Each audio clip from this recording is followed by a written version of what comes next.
This is a test of transmission between the transmitter module and receiver module from the drone to controller to drone.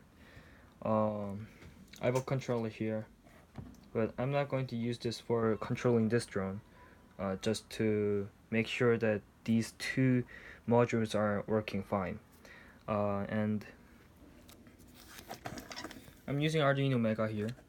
I'm using Arduino Mega, and under the Arduino Mega I have attached a NRF L1 module, and here you can see the NRF L1 module here.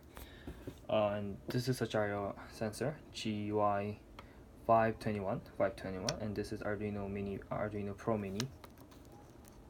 Yep. So I've already tested a sensor, and ACC and gyro sensor, accelerator and gyro sensor I have already tested. And for this test, I'm going to test the transmission.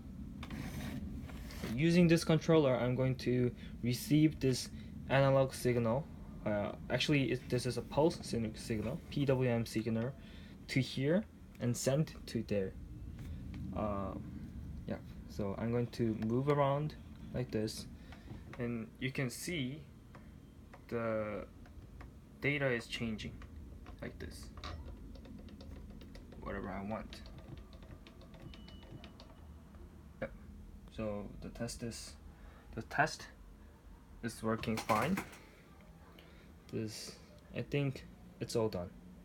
Thank you.